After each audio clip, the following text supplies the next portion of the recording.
See, the Arabs don't want to help the Palestinians cross the border. I don't know why, and them so we are going. The Israeli them start a next war with the Iranian them. Yeah, them start a next war, them kill off some of the big man them down there. And I beg Donald Trump for drop the big, how much 1,000-pound ton bomb, which part them supposed to have build the weapon of mass destruction. Hey, you remember where them do with Saddam, saying they have weapons of mass destruction, and them invade Iraq. Whole heap of people, thousands of people dead, including American. Only if you realize the man never have no weapons of mass destruction. I wonder if it's the same thing I go reach them. Because the Israelis, them are beg Donald Trump for coming out of the war, which he mean they are ready. So we're going to see what happen, you know. Because, may I tell you, the Iranians, them, it's not like the Iranians how much years ago when them did a fight Iraq. Yes, it's not the same Iranian, you know. So, if you watch what them do, because we don't want it spread over here, so, you know. Yeah, if you don't mind sharp, it spread over here, so, too. Things that are way for spreading, especially when it's a bad thing. Yeah. So here we know, Debbie the Fire. We're going to play Debbie the Fire. Here we go. Debbie the Fire coming through. Where there's love, there's life. We'll lose whole heap of that on Pan you know. And can't believe so one man a cause so much mischief. It hurt, yeah. Trust me, man. Enough things surround him. Enough things. So here we know.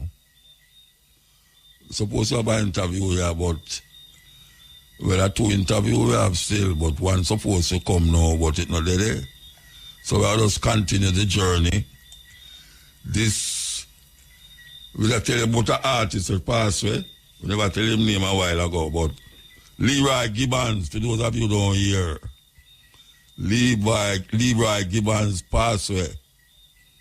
Yes, that's a serious thing. Every other week, we hear of an artist who gone left way. You know, Leroy Gibbons, the last time I seen him perform was for Rebel Salute. And was on Rebel Salute the year before too. And I think he did upon it the year before too. Yes, him always get a good response on the stage. Well, dapper. Yes, dapper, well dapper on stage. Who I yell up him family and him friends all over the world who know say him fuse reggae and dancehall and him is a cover man. When I say cover man, I mean say him take a whole heap of foreign tune and do them on 2 cards with him. Jamaican artists is the only artist who do them something like that. We take foreign tune where have whole heap of this and whole heap of that music in there. And them singing upon a 2 card with him. Yes. And Mr. Gibbons was one of them who, anytime you hear him, man, most of the tune them when him sing a cover version. Most of the tune them. And it's really amazing to know, say, Jamaican people can do that. Any tune where you get Jamaican to sing, which, whether it's a serious soul song, a disco song, any song where you get Jamaican to sing, and give them 2 cards. They just show it by the 2 cards, say, yeah, look here. And they must sing, you know who good with that too? Oh gosh, I still get him name, but Jamaican artists do that. Foreigners can't do it. Because they don't know how to twist them voice. They don't know how to twist them voice. Yes, Sanchez. I don't see my Bible name. Sanchez have the art of twisting foreign tune, man, and make it sound like a female one. Yeah, and this bridging here, me I tell you, him not easy. Like all that tune, you know, that tune, yeah, when him sing that tune, yeah, I would one go to feel a film tune. How the tune come up? Hey, where you deal with? Tune? Okay, here goes. Yeah, the man Leroy Gibbons pass away. Give thanks to science and technology, where these voices can be heard hundreds of years after. Yeah, man.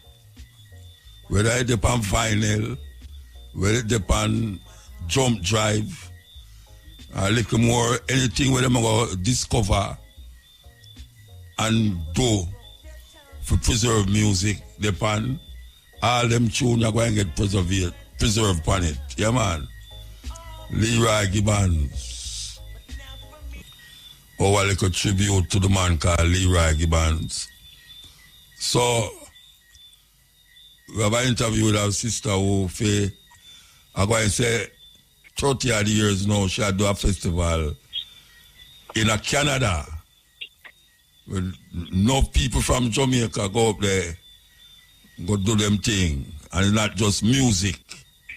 It involves a whole heap of things. So we're going to make you tell you about it. We want to yell up. Yell up. I catch you though, I catch you. Muta. Hey, they might call you and answer your phone, you know. You go forget to lift, you know. No, I'm answer the phone, man. When you answer it? Today? Today, yes.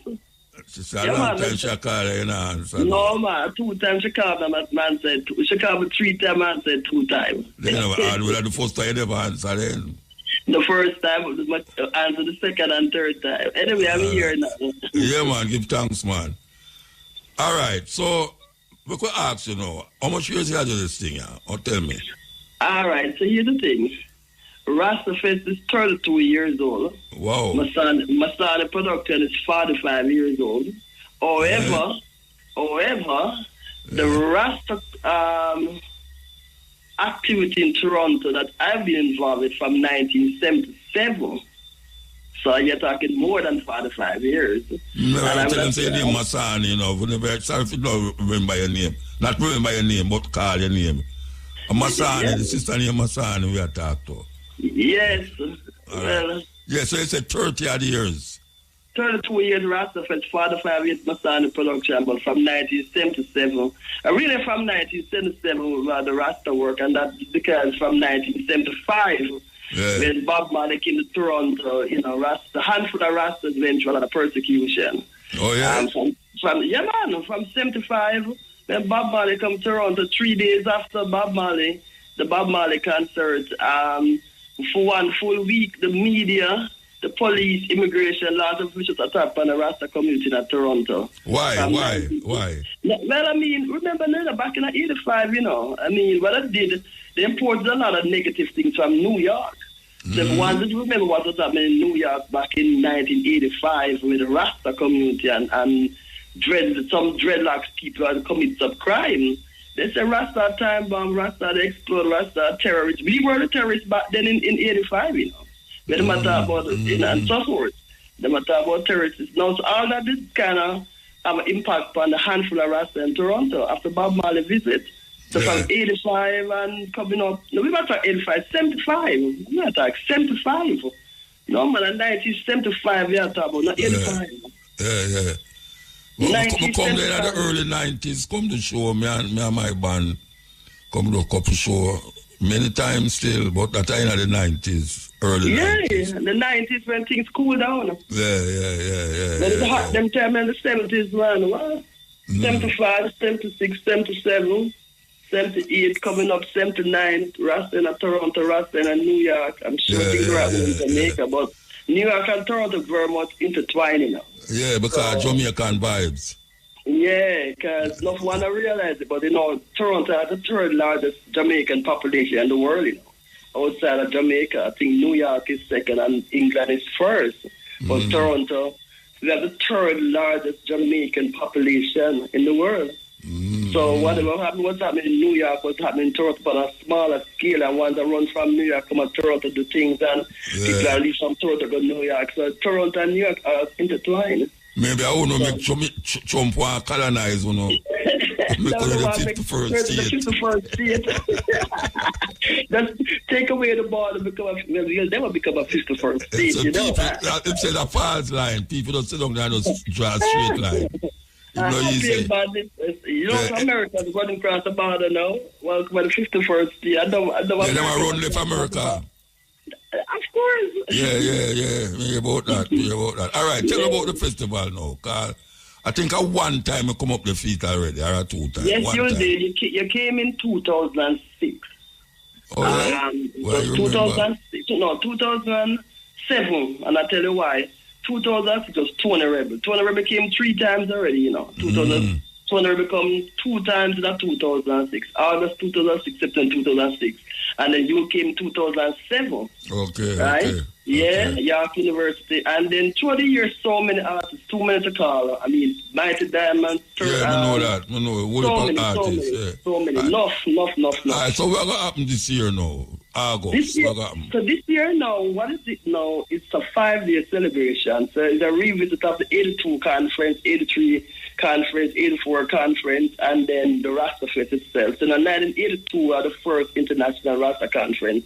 In 1983, the second international conference was held in Jamaica. And in 84, we have Voice Autonomous, Bongo Water, Ras Island, Ras Ayentan in 84 at York University. So what we're doing, we're revisiting those early gathering of Rastas. Enough one talk about the RITA conference and forget that before the RIT in 82 was in 82 in Toronto. So we have the conference August 13 and 14 at York University, and then the festival is August 15, 16, and 17. So it's 5 days. And why we do the conference and the festival? Because enough one come a Rasta Fest enjoy it as a concert. However, they don't know about the Rasta. So we have make sure they have the educational component. Yeah, not just at a reggae festival. Yeah, and I'm trying to get away from it being a reggae fest. We have good shows, I must say. We have good concerts. Yeah. Last year was Leroy Sibbles and all that. And we have a good concert, but I'm trying to move away from it being a reggae concert. When you hear Rasta Fest, I mean, you come experience Rasta culture. Yeah. You want to learn more the liberty, the culture, the history. Mm-hmm. So the first 2 days, but educate them through, information and the conference at York University, and it's been hosted by CERLAC. And when I mentioned CERLAC now, CERLAC is the Center for Latin American and Caribbean Studies. Okay. It's a research center at the university. And then the 3 days now at Little Jamaica. Now, Little Jamaica is very important in Muta, because here's what's happening now. They gentrified in the 70s. Jamaicans used to have an area called Eglinton. Now it's been gentrified. They have knocked down buildings, build up condos, bringing subways, black people are getting moved out. Like Harlem. Like Harlem and Bronx. And Brixton in Ireland. Yeah. So Little Jamaica, so the area that we are keeping the festival is called Little Jamaica.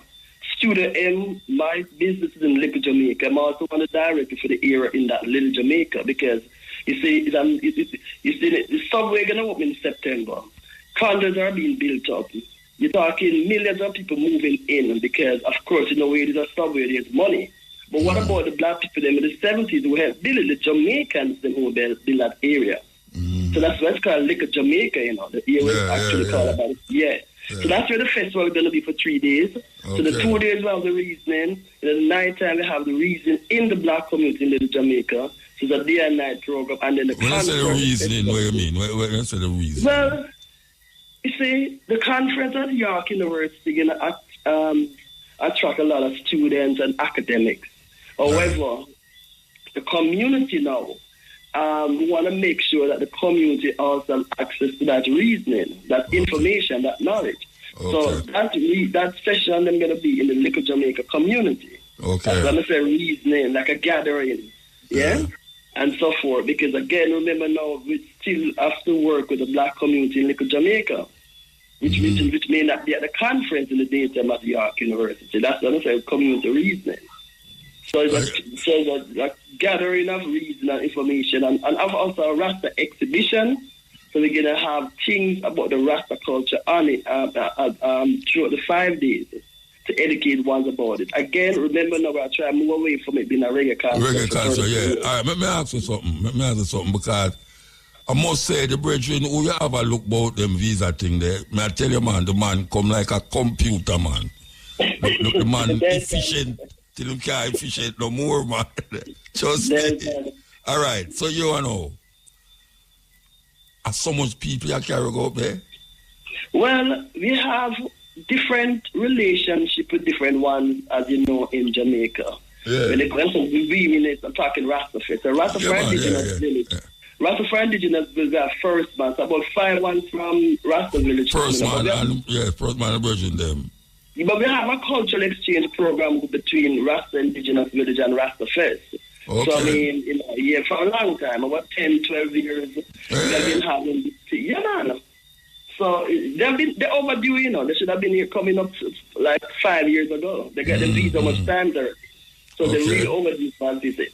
So and we also the things at Rasta Village too. Last month, for example, we brought artists from Toronto to Rasta Village. So we have that cultural exchange program between Rasta Village and Rasta Fest. So that group is coming up. Michael Barnett, of course, is coming up. Emmanuel Tafari, and the list goes on. Ras Quasi, and Mother Moses, and so forth. And she tell me, the other night we come from Junior Biles thing, and she tell me, she come up the toe. Yeah. Well, Mother Moses is no stranger to Rasta Fest. She has been here I know. She's not stranger to nothing at all. She's not stranger to nobody, nothing. Yes. Yeah, but apart from that, though, you're supposed to know we kind of belong to the same organization, Emperor Zion. So the Emperor Zion organization has been around for 20 years. Yeah. Yes, and I'm part of it, and Mother Moses is part of it too. So, yes, we have a relationship that way too, through the organization. Okay. So quite a few ones coming up. We're working with the Rasta community in Toronto. Of course, Rasta Fest is not for the people who look like Rasta. When I say look like Rasta, now when them say, well, if you have luck, it's a roots and culture festival. So everyone come to Rasta Fest. Muslim, Christian, Jew, everybody come to Rasta Fest. It's a roots and culture festival. Because one's about the Rasta culture kind of thing. Okay. And I must say, though, Muta, in the 32 years we have had a fest, we have never hired police to come to the festival. Never. You know why? Because we use the music as our security. We don't do the dance, we don't do the slapness, we don't do none of that. We don't do certain heights. I think you do that, man. I rat off his name, you can do that. No, but you have some dreadlocks people who that them things that too. No, but the title of the festival, Rasta Festival, it can't have where you tell me say you don't have. It obviously don't have that. And that's why certain dreadlocks artists would never be hired for Rasta Fest. They will not be hired. I mean, to be on the festival is very exclusive. We're very exclusive as a whole book, yeah. But it's a good look this year, 5 days. A lot of ones coming up for it. We really want to make sure that after 32 years, it become a more Rasta Fest as opposed to a reggae concert kind of thing. So the reason going to be a big part of it, drum making craft. I have to mention something. We're pushing the Rasta Fest marketplace because we do have a lucrative marketplace. So people who can't make it up, like craft artists who cannot make it up, can give art and their craft to ones who are coming up, and we'll sell it at the festival. When you leave? When I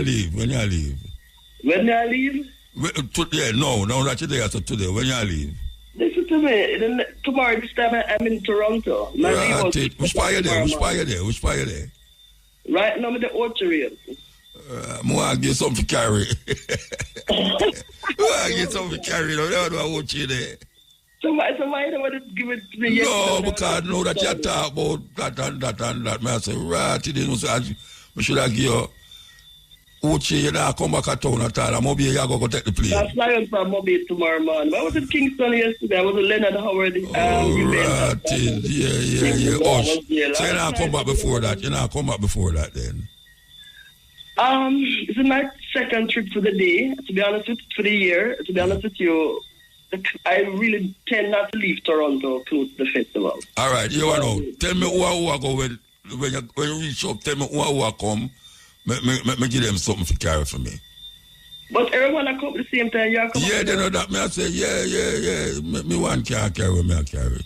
Well, reach out to First Man. Reach First out Man. to First Man. I want 5-1 some Rasta Village, come to Rastakura. Michael Barnett, All right. Madam Moses. Yeah, maybe Madam Moses, because she didn't near me. She didn't near me. Talking about that, as you mentioned, Carol, what about the book? You know, launch a book at Rasta Fest at Toronto. That put it out there now. We need the book. Would have to go talk to the publisher for that, but me I talk about something, my something. When me, Okay. when me So the book is not your something. Well, I my something, but I know me publish it. So what? So we have to go talk to the publisher. Them can't. You see, them have a thing I go on with a book there because them can't get it print. If somebody up there order it, them can print it in a Canada same time and them get it. Okay, so print on demand. Yeah, if somebody up there would have to go tell Ian Randall publish it. All right, so here what you do then. Send me the information. We'll contact them because we definitely call the book at the university as well as the festival. That's not a problem. Yeah, because we have a big launch up at Rotterdam, you know. Big launch at Rotterdam. So you know what, a big launch at Rotterdam. Yeah, but me not say no. When I tell you, say, the person who have it at Rotterdam or the people them who actually write it. Okay. See, it's the University of Austria. Some student at University of Austria, they put it together with a professor. So that is why it get in a Rotterdam. I now get it in a London. We do a big launch in a London because the man who did it up in London talk to Randall and them get it up the film on the spot. And so if somebody want it up there, they would have to go talk to Randall and Randall know if to get it print up there same time. Well, not a problem. I'm also attached to the university, so y'all can... All right, we're not going to send you the information. We have to move now, though. We're going to send you the information, all right? Yes. So we talk before them time there? Yes, we'll talk before August. All right, give thanks. And the publishing a book, you know, I never know, say, you did have a situation where if you go any country you are going in the world and you want your book them reach there, you would have to actually carry it physically, the book them. And that is where we did find out with Ian Randall, the publisher there, when him say, I tell him something about England and the African who say, him have, well, not him have it, but him work with 5 bookstore up there. And me I say, me not carry no book, but the bridge, them woolly pa book there. Him say him want some books, so me give him the address for Ian Randall. And when me reach up there, him say him get the book there. Me say, oh, you get the book. Him say, you know, the amount what you want, you get it up there. When me go to the man, say me about 200 of the book them, you know. Me I say, then there's so much book you take, man. By the time we reach the 4th bookstore, you know, him say him not sell no more. Because him not going to have none for the 5th bookstore. And by the time we reach the 5th bookstore, that is it. None of them no left. I tell you, say, this modern day technology thing, it not stop you so man, because the book them actually reach up there before me. Yeah, the book them actually up there. When me go to the first bookstore, me see the book them in the store, there about 200 of them in order from Ian Randall down here. I down here, I'm doing it, you know. Ian Randall just call, so you buy my call up there. And just get it done. Well, I see him here with Astra too. Them print it up there, any country where you're there. And you want your book them. See him here with America. You just, the publisher just goes so bam bam. And them just, the book them, and you just, when you're up there, the book them reach before you. And they said there, science and technology, not easy. Okay, so we're done with that now. So we're there with you. So we see some things are going on in Israel, Iran right now where it's not lovely, it's not lovely. And this group of people will say them are Israeli have two wars going on at the same time now. One of them a wipe out the Palestinians them out of the land, and two of them a bomb Iran. Now, I hear a pass in Jamaica. I tell Jamaican black people who don't know better, say the people them in Israel and make way for the return of Jesus. The Israel, the people them who call themselves Israeli, Netanyahu and him friend them, and make a way for Jesus' return. Because that is the place where Jesus is going to return. That is where the pastor them I tell the people them in a Jamaica. Now, if you know the history of those people, you'll have never say that.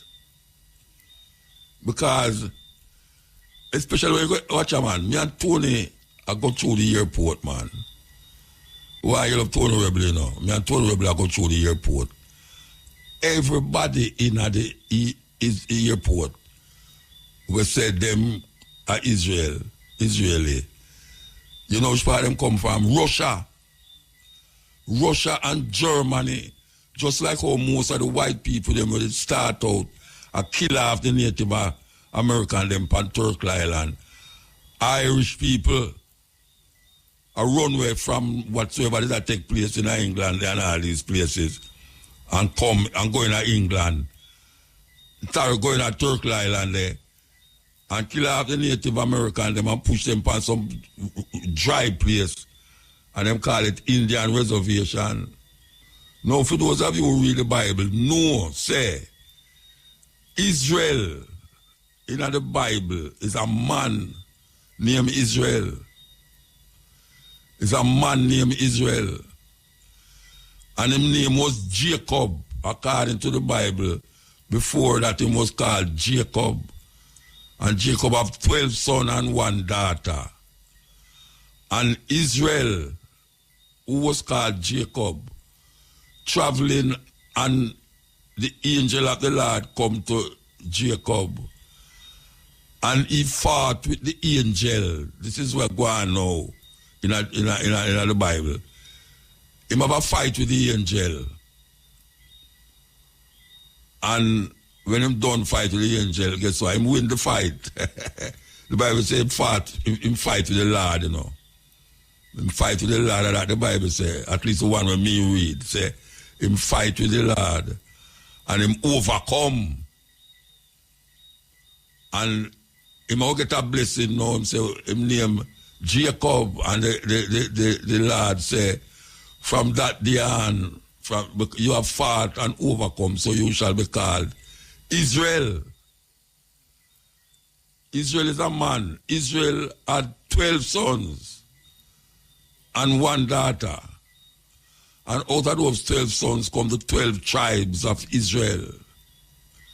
The 12, them never give the woman no stand in the night. Never give the woman no stand. She named Dinah, according to the Bible. So she have 12 sons. It's not she. I mean, Israel have 12 sons. A different woman have them for two. Anyway, Israel start out as a man, and we kind of have 12 sons, and the 12 sons them disperse all over that part of the world. Him now become a Israel. The tribe of Israel is the sons of Israel. The sons of Israel is the tribe of Israel. The son, Jacob, son Israel. Israel have 12 sons. And out of that dynasty of sons come the Israelites. Meaning say it's the sons of Israel. The man, Jacob. Now, as it go down, it starts to become now a place. It become a place. The land of Israel. You see, when the Bible talk about the land flowing with milk and honey, it was the land of the Canaanites. God, according to the Bible, God sent the people them to take over the land. Kill all the people them when they take them land. That is the promised land. According to where them I say. The promised land is the land of the Canaanites, the land flowing with milk and honey. So they move out the land, the people them offer the land of Canaan and take over the land and say, God give them the land there. Follow the story, because if you don't believe me, go ask your pastor what I talk about, or go into the Bible for yourself and read it. So this man, when named Israel,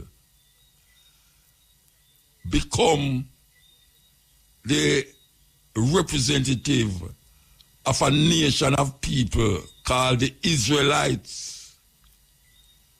The Israelites. Not Israeli, the Israelites. The people them who was supposed to have been the Israelites is not the same people them were in Israel now. Non-apologetically we have said that. Them is not them. These people is people who did live in a Russia and Germany, and after the World War, them start to make place to move, because I remember the Russian them, and millions of Russians dead in the Second World War, Millions. I mean, millions, when I say millions, I talk about like maybe 15 million, 20 million Russian dead. And the German them. So them also move and wanted to move out of that area. And England, they make us deal with them and say, all right, a little piece of land down at that place, down the where them call it Palestine. You know what we will do? We will give a piece of land there for second and build up yourself. In 1948, them get the land. But people that depend on the land, people that depend on the land when them go there, these people, them call them the Palestinians. And with the help of other nations, like America and England and all these places, the people them who go there from Russia and Germany and these places start to take over the land. And this is how now them get the people them who come there from Russia, them get converted to Judaism. It's converted, them get converted, just like how we get converted to Christianity. Them get converted to Judaism. And them create a state for themselves. And start to now disregard the people them who did there, who never declare themselves as from the religion of the Judaism.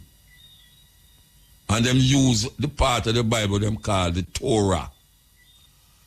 T-O-R-A-H, I think them spell it Torah. From Genesis to Malachi. From Genesis to Malachi is the where we call the Old Testament. Them call it the Torah. And that is the book where them use, because them not believe in Jesus. From Matthew to Revelation, them do another part there. Them use the part from Genesis to Malachi. So, why we are saying this? Because if we are going now, and we know say over the years we have said this many, many times before. In the 90s and in the 2000s, we have said this story many times before. They take over the land, and with the help of other so-called nations, especially America and England, them start to move the people them who they did there off of the land. And because them have might and power to back them become the sole and I got source, the sole people them who the land is designated to by some other invaders who call themselves England. Listen to this. The Israel in the Bible is not the same Israel as today. And I know what you're thinking, and you're already jumping into conclusions, but hear me out. People are over here fighting and debating over a misunderstanding of what Israel actually means. They think that the modern Israel is the same as the... Hey, you don't know how I feel when I find this thing, you know. You see that little clip here? May I tell you, give thanks to whosoever sent it to me, you know. Somebody sent it to me because them here say, me I talk about this thing for a long time, you know. Thanks you for this clip here, but I want you to listen to this clip here. Something we have been saying for years. The Israel in the Bible is not the same Israel as today. And I know what you're thinking, and you're already jumping into conclusions, but hear me out. People are over here fighting and debating over a misunderstanding of what Israel actually means. They think that the modern Israel is the same as the Israel God promised in the Bible. It's not. In the Bible, Israel means two things. First, Israel was a person. In Genesis 32, Jacob wrestled with God, literally fought him all night long. And after that, God changed his name to Israel, which means he struggles with God. Second, Israel became a nation. Jacob's 12 sons became the 12 tribes of Israel, God's chosen people. But hear this out. They were not chosen because of their land. They were chosen because of God's promise. Hey, for those of you who are just cutting edge for years, no say. Cutting edge has showed the people them this for years. And the past them and mislead the people them. Because you have people right now who would say, a foolish muta attack, you know, because my pastor said this and my pastor said that. Them never read it in the Bible. All you hear them talk about, them never read in the Bible. We read the Bible. When we're in a 12 tribe, we read from Genesis 1 to Revelation 22. We don't remember everything in it, but there's certain things that we will never forget. Because we did an organization in the 12 tribes of Israel. And you started to find out, according to the new moon, the first new moon, which in April, March, April, you start count the sun them from that time. The 12 sun them. So when we did talk about this, me never know other man are good at me heard it. But you know, say read the Bible because it's in where you must say in the Bible. And where we are say for how much years now. In the Bible. But because we are one Rasta, we barefoot Rasta, them go on like say we don't know where we are saying which part muta get them foolishness from. Both Israel is a man and all them something there. You hear them people, they say them are Israelite. Them say them are Israeli. Them never say them are Israelite. Them say them are Israeli. So I could play what we started from the beginning. That you can't catch the drift. And where we are talking about. You listen. The Israel in the Bible is not the same Israel as today. And I know what you're thinking. And you're already jumping into conclusions. But hear me out. People are over here fighting and debating over a misunderstanding of what Israel actually means. They think that the modern Israel is the same as the Israel God promised in the Bible. It's not. In the Bible, Israel means two things. First, Israel was a person. In Genesis 32, Jacob wrestled with God, literally fought him all night long. And after that, God changed his name to Israel, which means he struggles with God. Second, Israel became a nation. Jacob's 12 sons became the 12 tribes of Israel, God's chosen people. But hear this out. They were not chosen because of their land. They were chosen because of God's promise. The nation of Israel existed under kings like David and Solomon. But guess what? They lost their land. They were exiled because they turned away from God. Fast forward today, Israel was founded in 1948 as a political state. But that's not the same as biblical Israel. It's not ruled by biblical law. Not everyone there is a descendant of the 12 tribes. And the land does not define God's people. Faith does. So when people think that defending modern day Israel is the same as defending God's chosen people, no, you're missing the whole point of Scripture. God's Israel was never about land, but about a relationship with Him. Okay, so Pastor, are people who listen to me and go to church you can't have something to talk to the person about. And I am going to assume, say, it's not a black man attack that. So, I know no more want to believe what the white man say. That is why I'm glad that somebody sent me this clip here. You never talk to the person yet about biblical things. You never sit down and talk to the person about biblical things. And you just sit down in a church every Sunday and listen to what the pastor say and just gulp it down. Like say sugar and water on a drink. When we're there, so I talk about these things. So tell the people to turn off the radio. You know how much you tell me that over the years? One brother to me say, a mother in a Florida chew something and lick him in his foot. Because I listen to a cutting edge. Now, see a man has said the same thing, you know. Israel. And most of them never read that in the Bible yet. So we're going to play something else too.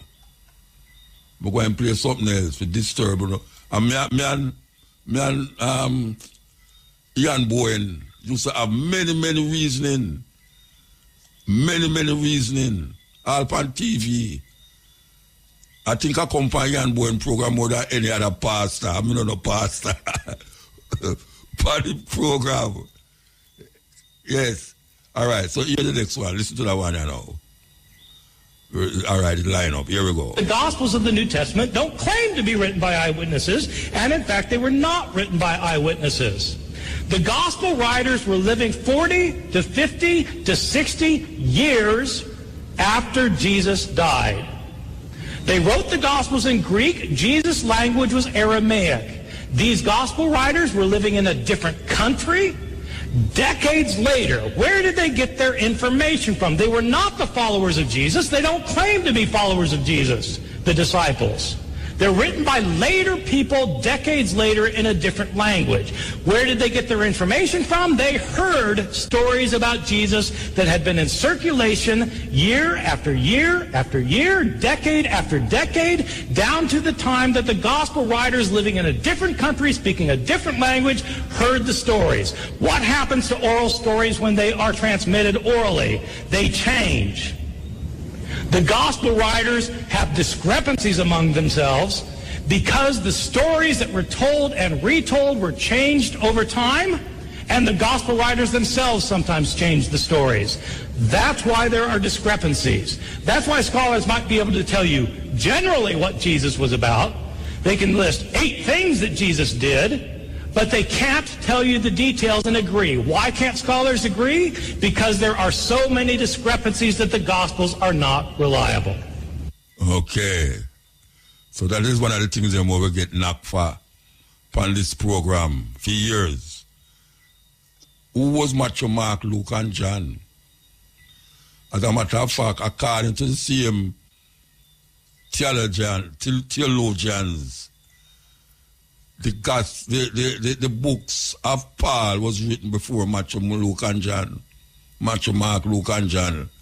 Paul writing was written before the 4 first book of the First Testament, the New Testament. And him never said God there. Jesus said, him don't know Jesus. Can you imagine this? How many know him don't know Jesus? Because him same one said, him never know the man who them call Jesus. Him hear about him. And he was traveling on his way to Damascus. And something blind him. And him start to wake up and hear a voice that talk to him. And I saw him find Jesus. Him never know him, the man, physically, personally. A hearsay. And him write so much letters to the European them, the Corinthians, the Romans, the Ephesians, the Galatians, to convert them to a person who him never know. But because the philosophy where him hear about the man was so proper in his side, him start to spread that gospel all over Jerusalem and all over Europe. And him end up and get killed by the same Roman them. Macho, Mark. As a matter of fact, when you read them story there, if you really read it, I not talk about just read it, I can't to where your mother used to talk about, or the pastor talk about. You personally read it yourself. You realize that certain things in there not add up. Certain things in there don't add up at all. People don't like hear them thing there. People don't like hear them thing there because it go against all the way them that think. All the way them that think. Them don't like hear it. Martin Luther didn't like the Catholic Church and founded the Lutheran Church. Calvin didn't like the Lutheran Church and founded the Reformed or Calvinist Church.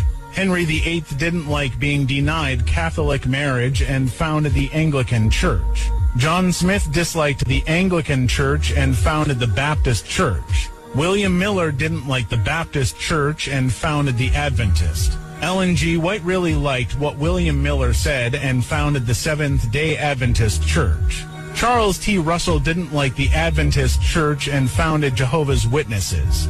Joseph Smith disliked the Methodist Church and founded the Church of Jesus Christ of Latter-day Saints, the Mormons. John Wesley disliked the Anglican Church and founded the Methodist Church. Some pastors didn't like the Methodist Church and founded the Pentecostal Church. Many did not like the Pentecostal Church and founded thousands of churches like Stop Suffering, Assemblies of God, Light of the World, etc.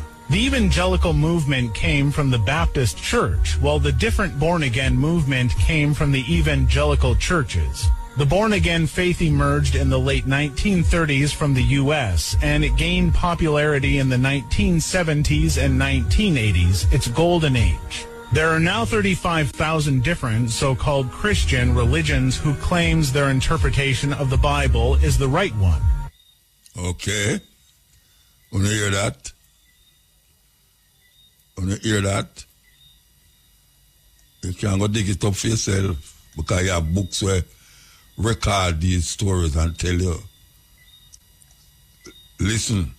You're saying the man who translated the Bible be his own mother? Oh, yeah. King James I, the man behind the King James Bible, had his mother Mary, Queen of Scots, locked up and then executed, allegedly.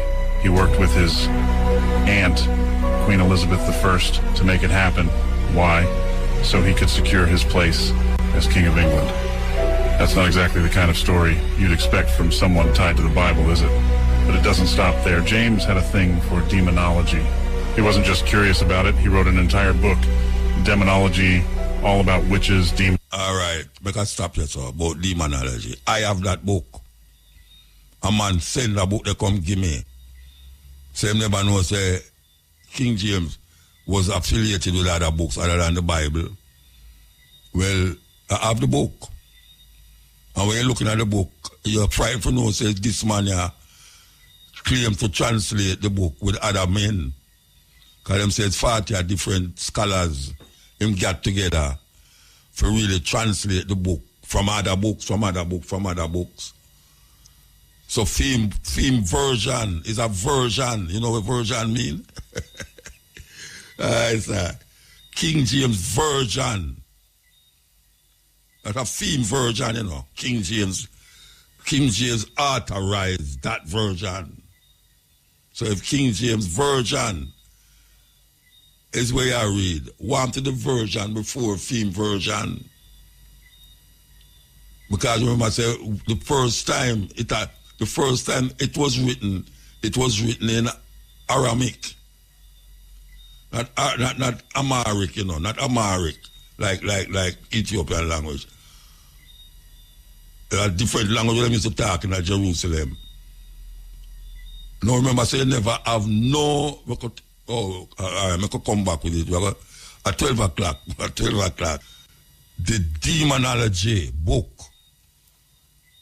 where King James put out. A film thinking in another book there. Film thinking. I don't know if it's online, but maybe you can find it online too. As a matter of fact, maybe they have an audio book too. Yes, that is how science and technology to go now. You just go up on YouTube and just look for Demonology by King James. I mean, you can listen it. It's not a joke thing. Because a whole heap of the things them, they're right in front of you, you know. But because we just don't have a thinking in our head before, it's very difficult to remove them thinking there when reality come liquid now. A man prefer hold on upon him whole time religious beliefs and don't recognize you have to your brains, human brains don't function in a static, not static. It's not static. And I have to mention Ian Bowen. I'm a brethren, and him have me as a brethren too. You know how much time I walk on the road, and people say, you know, say, Ian Bowen talk about you every day in I'm church. I say, what about talk about me, say? If I say, boy, Muta is not a fool, you know. That is why he called me with him big Reverend Chisholm. And then when the program done behind the screen, him attack, him begs with Chisholm. Because I'm thinking Chisholm did not go lay me dead. With the conversation where we have on the radio. And I'm more than 2 times, me and Chisholm clash up. Not to mention others where we depend. That it become a thing with him. Because him sit down and say, any night I'll know. If me call him right now, I'm yard. Him sit down and listen to cutting edge. And them invite me up at the theological college and when me I talk them and say, but that is what we learn in the theological college. So they say, them I learn something in the theological college where the pastor now tell you in a church. Them I learn something up at theological college where the pastor not telling you in church. But because some of them afraid to use them brains, them come out back with the same argument where them did have before them going there. And we never go to theological college. We never go to university. But over a period of time, we was so caught up into understanding where we are get ourselves in as Rasta that we really want to find out what is it, what is this thing, this Bible story and all these things. So I could go back with King James. You're saying the man who translated the Bible beat his own mother? Oh, yeah. King James I, the man behind the King James Bible, had his mother Mary, Queen of Scots, locked up and then executed, allegedly. He worked with his aunt, Queen Elizabeth I, to make it happen. Why? So he could secure his place as King of England. That's not exactly the kind of story you'd expect from someone tied to the Bible, is it? But it doesn't stop there. James had a thing for demonology. He wasn't just curious about it. He wrote an entire book, Demonology, all about witches, demons, and their nasty tricks. And this is the same guy who decided, hey, I should translate the Bible for everyone. And then there's his personal life. Rumors say he had questionable relationships with men, including his cousin, and he wasn't exactly known for being morally upright. Yet this is the man people trust for one of the most influential versions of the Bible. Do you see the problem here? Now let's talk about the translation itself. King James didn't write the Bible, but he commissioned it to solve political and religious problems in his kingdom. It wasn't just about faith, it was about control. He needed a version of the Bible that supported his rule and brought peace to a divided nation. That's the agenda nobody talks about. Nobody talk about it. Why did he translate the book? Was it because of, wanting people to go closer to God or really accept Jesus Christ as their personal savior? No, it wasn't that. It's control. Control. And what better control you can say than the control it have over black people? What more control it have more than where black people get controlled by it? This invisible God where most people talk about. Anything happen, whether it's bad or it's good. Well, a bad man. You also say even the devil know God and fear him. Well, it's the same thing. Bad man a Bible I read and a quote Bible and all everywhere there. A terrible thing. Terrible thing. There is something that is missing from the minds of the people, them, and that is critically thinking about what we thought we know as reality or as real. Critically thinking. We don't want to critically think about nothing, especially the religion, because 500 years of degradation from black people, 500 years of blood, sweat, and tears coming across the Atlantic Ocean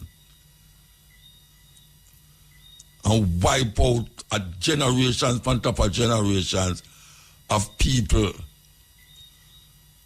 And then we come here so and then give away a book. And that book is supposed to save we from them. And I keep repeating what Sizzler say. I wonder if Sizzler remember him singing that tune now. The white God cannot save you from white man oppression. Because if the God where you was praying to was the right God, how could he make you be into this madness for 500 years? And the people them who put you in it, when you look on them are prosper. And if you want to prosper like them, sometimes you have to turn criminal. We never use good things where them as ever used to do.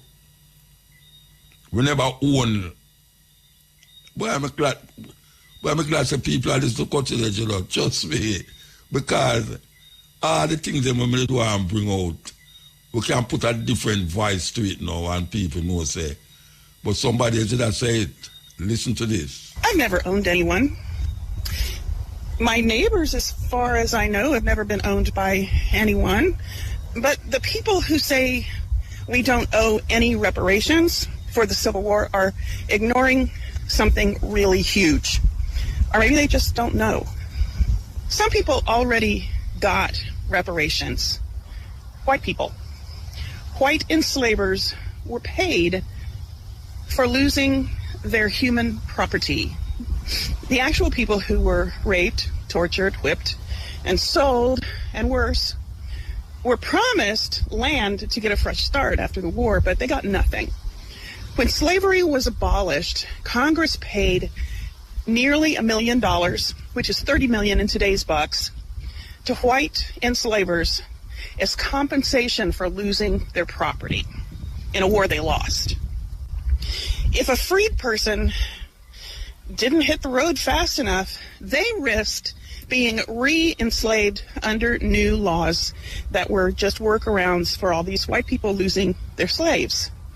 After the Civil War ended, Union General Sherman set aside 400,000 acres of confiscated Confederate land for black families to start new lives on, up to 40 acres each.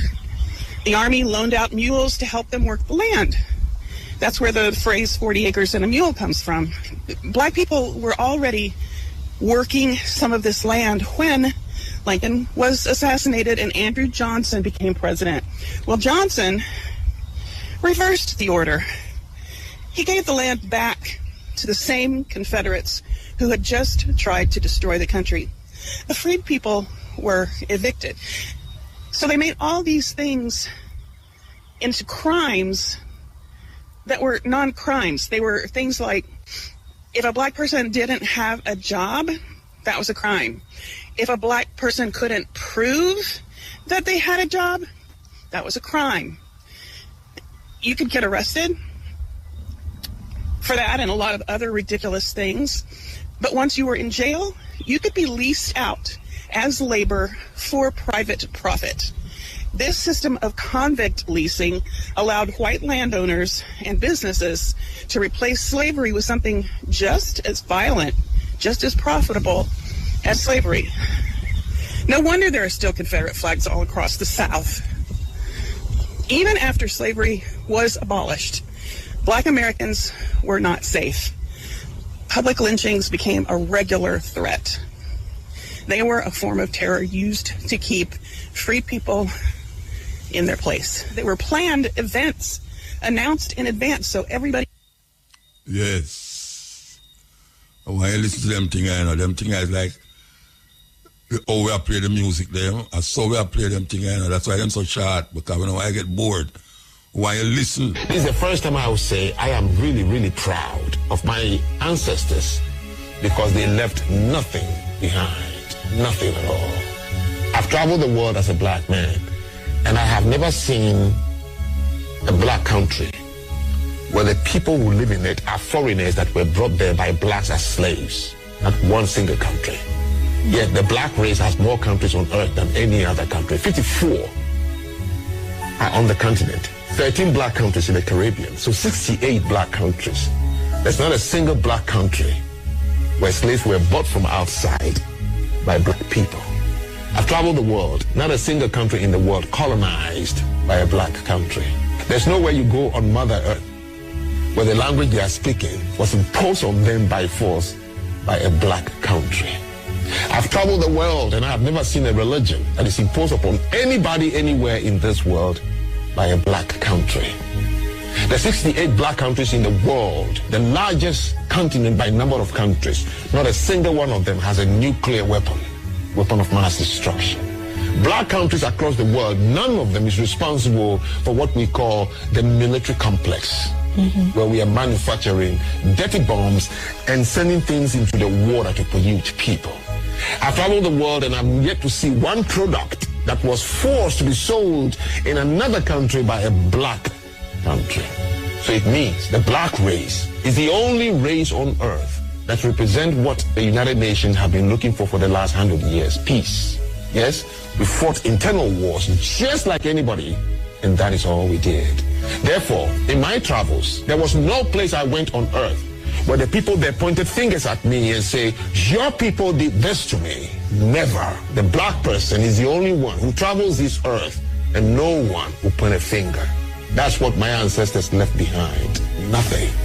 Holy shit. That has to be definitely, I'd say, more powerful than anything. Yes. Take a promise.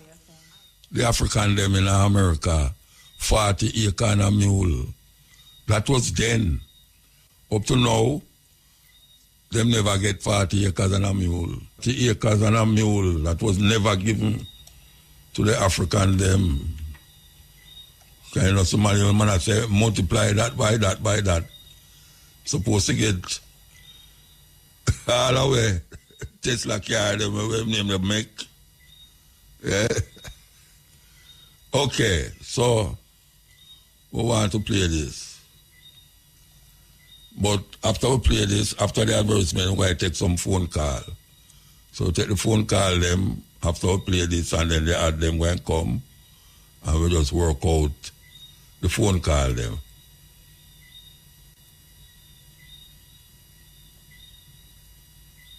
FM really rocking, you know? Okay. Sorry about that. We could start it over. They don't teach you this in school, but let me put you up on it. Before slavery, black people weren't just running around in huts. Nah, Africa was home to some of the most powerful empires, richest rulers, and greatest intellectual centers the world has ever seen. Let's talk about the real Africa before slavery. Africa wasn't just one place. It was a continent full of advanced civilizations. Let's start with the Mali Empire, home to Mansa Musa, the richest man in history. This brother was so wealthy that when he traveled to Egypt, he gave away so much gold that it crashed their entire economy for 10 years. And then we had the Songhai Empire, which controlled massive trade routes and had an organized government, tax systems, and military forces that rivaled Europe. And let's talk about Timbuktu, one of the greatest learning centers in the world. Before Europe even had universities on that level, Africans were studying mathematics, astronomy, medicine, and philosophy in massive libraries and schools. The University of Sankore in Timbuktu had tens of thousands of books. Some are the oldest books in the world. And let's be clear, Africa was a global trade powerhouse. West African kingdoms traded gold, ivory, spices, textiles, and even advanced weaponry with Europe, the Middle East, and Asia. African artisans were masters of bronze, gold, and terracotta, creating sculptures and jewelry that are now in museums around the world. And when it comes to technology, Africans were smelting iron, forging steel, and engineering irrigation systems before most parts of the world. So why don't they teach us this? Because if they did, we wouldn't grow up thinking our history started with slavery. Black people weren't just victims. We were architects, we were warriors, scholars, and kings and queens. Africa was thriving long before European colonization. It's time to rewrite the narrative, y'all. Black history didn't start in chains, it started in greatness. So drop a black fist in the comments if you're claiming your history and share this to make sure that the truth gets told. Well, that we are the sister. That we are the serious thing. Almost all long we have said these things over and over and over and over. And now we find out that many people have said the same thing, but don't even know me. Yes. That's why we say we not stop. We not stop. Believe you me. I couldn't spend so much years attack these things and just we wanna say it. No, sir. It did there before we come here. And it got there when we gone. Because this truth have to be told to African people. Because that only where I want to open, you know, is where mind and where brains want to open. Them take out all of the fullness out of our head and put garbage in there.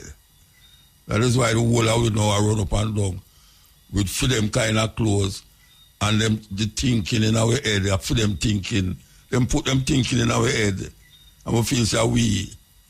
Yeah, we are do things and feel say we are do it.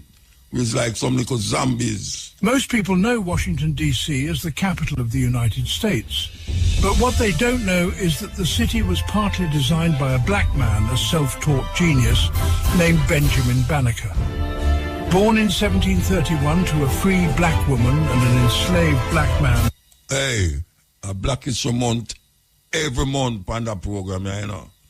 Should I know that by now, you know, a Black History Month, every month on that program. We don't wait till a certain month to declare that. Most people know Washington, D.C. as the capital of the United States. But what they don't know is that the city was partly designed by a black man, a self-taught genius, named Benjamin Banneker. Born in 1731 to a free black woman and an enslaved black man, Banneker had almost no formal education. By teaching himself astronomy, mathematics, and engineering, he changed American history. In 1791, President George Washington decided to build a new federal city. Banneker helped survey and map the land. He worked with Major Andrew Ellicott on the layout of Washington, D.C. But then, disaster struck. Pierre Charles L'Enfant, the main city planner, quit and took the only plans with him. Everyone panicked. The entire project was at risk. But Banneker had memorized the entire layout. From memory alone, he reproduced the city plans down to the streets, avenues, and key landmarks. Thanks to Banneker, the vision for Washington, D.C. was saved. A self-taught black man helped build the capital of a nation that denied him rights, but not his legacy. This is black history you won't find in your school books. Listen, you know. Listen. When I just play them things because we just play them for upset yourself. It's a revelation we give you. Revelation. Whole heap of one never know that. A black man designed Washington, D.C., the capital of America. So, yes, taking the phone call them now, yes, Iel. Iel, Muta. Blessed man. Long time not show up on the program. I wonder why you told me today. I tell you because, brother, you download me so much information, you cannot keep me up tonight. Oh, yeah? Yeah, man. Right, but I make 2 points.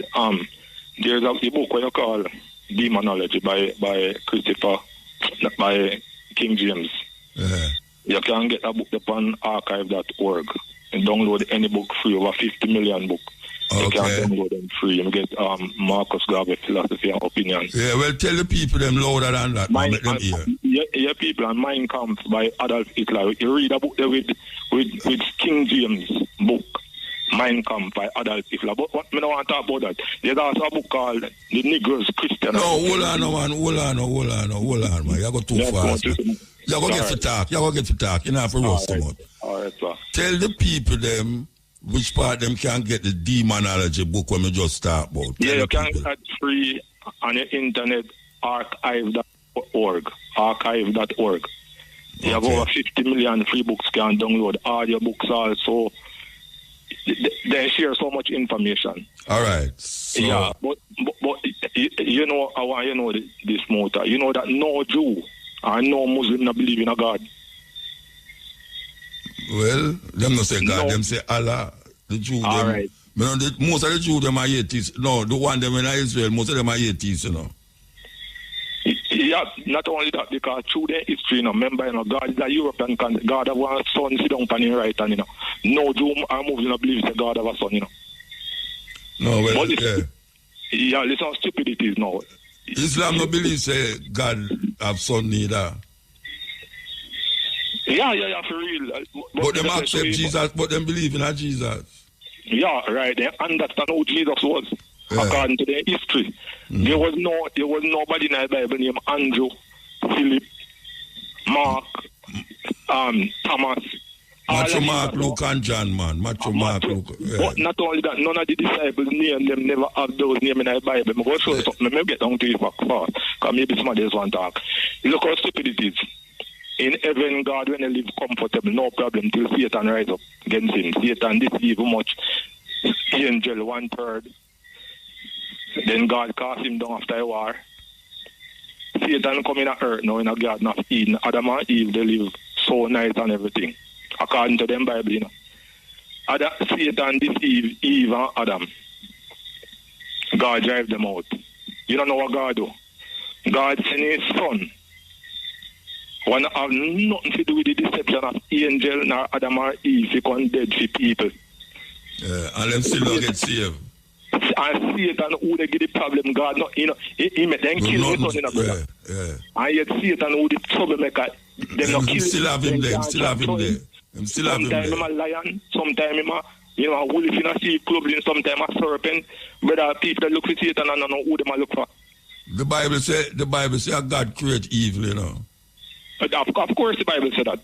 In Isaiah 47 verse 15. See, boy, you know your Bible. You know your Bible, man. But listen, the wickedest thing now on the motor. God create evil. The wickedest thing at Genesis 1 verse 1. Yes. And people now understand this. So it make the light before the sun. No, I don't talk about that. There is no way in the Bible, in the scripture, in the Torah, say that God make heaven or earth or nothing. There is no way in a Genesis says God make or create nothing in the Torah. King James Version twisted to that. What if Genesis was saying anybody can download it from the internet or read it from the internet? It said in the beginning Elohim made the heavens. Elohim never said God say, but at the same thing them attack.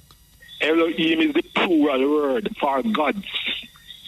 Yeah, I know, but when I say at the same thing, I don't think them a pluralize it. No, but listen to me. Because I don't use the word God, because I don't really use the word God. No, but let me remember what point.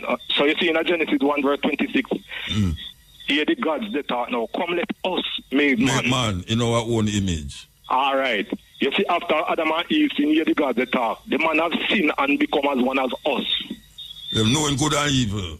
All right. In Genesis 11, when they build the building figure heaven, here the gods they talk. Come let us go down to see the temple, the building that man is building. Yes. All right. There was another time when Israel. And then him run with you and say him go there and go find a wife. All right, brother, may I tell you. And Genesis 4 say, and the sons of God saw that the daughters of men were fear. All right. The sons of God, capital G-O-D, yeah. But not only that, there's a war between Israel and Judah, because they split up. So King Joseph and King Ahab, they go war. So then send for some prophet and say, look here, make you a prophet, him say, if you go up. So then send on the sons of the prophet come and then say, blah, blah, blah, blah, blah, blah. Then say, we don't want to hear. You don't have nobody else, so you can bring out. When I king say, yeah, man, you know me have a man here, but he never thought nothing which part we want to hear. But man, all right, bring him come at me, what I say. So the man come out here, Micaiah or Micah. So he say, what you have to say about it? And say, boy, I don't go up in a car, not God don't get it. The king say, you see it? Me tell you, say, nah, God, so the man say, all right, listen what me see now. Me see heaven gather together and God in the middle. With all the hosts around him. And God began to ask them, say, who we going to send to deceive this king here? God put the tongue in the man. So what I'm saying, you go back right to Genesis 1. You understand me? Yeah, read the Bible, Richard. Yeah, read the Bible. God, Elohim. People don't understand that. Yeah, read the Bible, man. So God put a lie. Spirit. In the spirit of lie from God going on the man. You understand? Yeah. In the council. At 2 times him do it too, you know. 2 times I can tell him, I must say I'm grand. And when him, you know, the first part, Abraham. Right. Half sister, right. So tell him, say I know your sister. You understand? So now the best description of God in Daniel chapter 7. Verse 9 go down where they say God sit down the key ancient of days with long white hair. Yeah. You understand me? And fire around him and angel around him and all these things. That are the description of the God of people worship, you know. Yeah. And at the same time then twist and tell us the God is the creator. But look at this. In the Bible, God commit more murder, more genocide. More wicked and tell people even them. After 300 years when he was out of Egypt, God rise up King Saul and say, remember what Amalek do? Man, you go kill out all of them people, you know. Yeah. Hey, brother, right now, me not see the reason why I should have done that. The Bible say God hates Saul. And then he call David and say, yo, young man after my own heart, more you fit do what me say. Yeah. And that's the God of black people take up now. So when you read the book that is called The Negroes Christianized, you can find a book online. I read it 17 pages. In the book, it said that even though the Negroes should own nothing on the face of the earth, they shall be giant heirs in heaven with God. So you know, if you own nothing, black people, if you own nothing, we go on one place in Dumfries or not Delphi, one big old ganja farm. Every 3 months shipment of ganja they go. Black people have to own a farm. Black people have to own more than a certain amount if they hold it with that. Oh, yeah, boss pan the man them, so Rasta. Yo, oh, yeah, boss pan the man them, so you tell me part of the plan. No, but you know, they're not privacy. One when they out of Westgate in a Montego Bay, they're moving. Oh, yeah, ball out this part of the man them, a plan the ganja. Let me tell you what I sit to them. Yeah, police. Let me sit to them, yeah, because guess what? We under a slave master rule and the slave master regime, we might have been controlled by them. So that's why you're boss pan the man them. Black people want to go to heaven and at the same time, they don't own nothing on the face of the earth. All right, sir. All right, give thanks here, Bridget. Oh, you mean bless up yourself and bless up the people. So you archive.org, you can get any book you want. Yeah, man. All right. Yeah. Give thanks. Yeah. Mutabaruka. Yes, sir. Respect, I. Blessed man. First time caller. Oh, what? Yeah, man. I call from overseas, you know. Which part you call overseas? Mary Maka, man. Mary Maka? That no Mary again, you know. No Mary boy. That be a Maka over here. That may I tell you. So what I say now? I'm just calling to big up there, you know, man. Okay. Because the work we are doing, trust me, I tell you. Them work here is invaluable. Yeah. Because I pity a program like this, you know, come on at hours like this. Because youths need to learn some of them something away. Yeah, them not learn it, man. Yeah, them not learn it, man. Watch out. You see when I just start that program, yeah? I did wonder, because people say, them should have put you on the day, man, but guess what?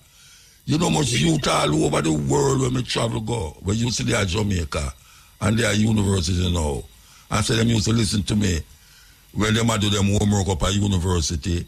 When them have to put them phone on at the radio, sorry, the little transistor radio and the pillar and all them something there. So, I don't worry about the time. Them are listening, you know. Whosoever will make up, them are listening. That's true.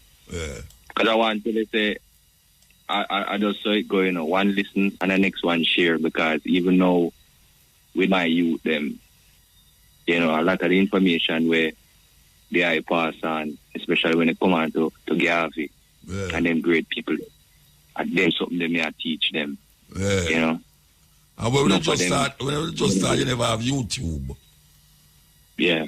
And now because every program we do, them tape. I really YouTube make me can listen back certain things. Yeah, that me I say. So, one of the greatest interview when me catch from you was one with Dr. Ray Higgins.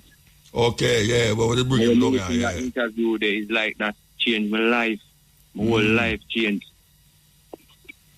Yeah, man. Because you see, the fear when me used to have as a youth, I grew up under them Christendom vibration. And me I walk down and me I say something right about this. Me feel so bad about God. When you say God love you, so me feel so bad, like me just afraid. Yeah, you're supposed to afraid. But me still afraid. Everything me I do. And me I say, no man.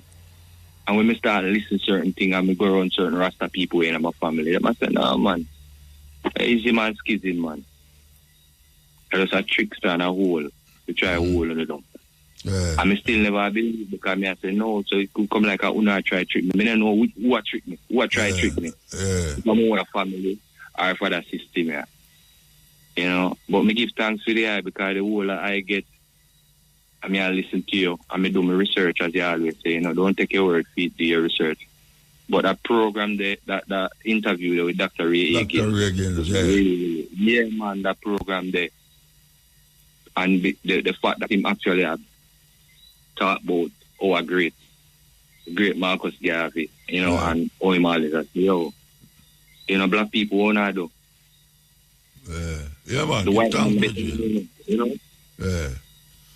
So I give thanks to that, because yeah, man, a lot of them, I think that I learn it too, Yeah, all right. And with the sorry say some of them things are not going to the school then, because they will more teach Christianity than have to teach them about Garvey. But give thanks to the eye, big up. Me that hold for a long time, but me call back again. I don't know, man. Give thanks, Virgin. Yale Muta. How you do, man? Yeah, not bad. But, last week Thursday, when we were speaking and things, later that night, I want to say condolences to the family of Carlton Brown, who was in my year at Kingston Technical. He passed away last Thursday or 10:30 in New York City hospital. He was sick. And Carlton Brown, his older brother, who was a year before me at Technical, Errol Brown, was engineer at Duke Reed Studio. Remember Errol Brown. Right. Well, his brother, who was in my year to a Technical day, Carlton. Yeah, he passed away. So throat cancer thing, So so making Kingston Technical people know about that. And then yesterday, Leroy Gibbons there. Leroy Gibbons. Yes, I tell you, Tuesday in Hanover, in a studio there, Western Jamaica, that say like his heart attack. And Gibbons was a good bridge in our mind, because in 1987, when I brought in Arrows International from East Kingston to come play in England, it was the only time in history that an entire sound ship, amplifier, and record box, the whole sound ship, and come here and play. And Leroy Gibbons was one of the persons with Arrows Sound at the time, along with Shaka Shamba. Carlton used to go Kingston Tech too. Arrows Virgin, he used to go Kingston Tech too. Yes, that is Philip. Yeah, Philip Linton. Philip Linton, Bill. Yeah, Bill. Yeah, man. Kingston, just like Black Star, Danny Black Star used to go Kingston Technical. Same here as you and, in fact, you and Philip Linton and Donald Darling, Black Star from Uptown, Elizabeth Flats. It's the same year at Kingston Technical. Same year, Yes. same here, you know, and thing. But Leroy Gibbons, man, from Gregory Park, St. I tell you, man. Yeah, man, brilliant performer.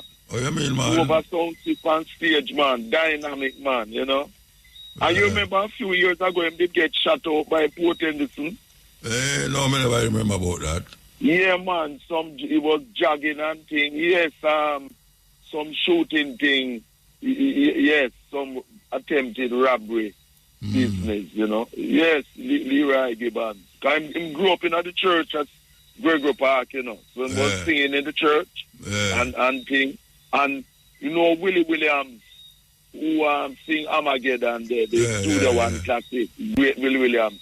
Willie was saying... I talk to him regular, you know, Willie Williams. I talk to him regular. Right, yeah, me know, man, him tell me. He might tell me that his cousin Leroy Brown, who is now in Jamaica, that him and Leroy Gibbons used to in our group in Canada known as The Rise.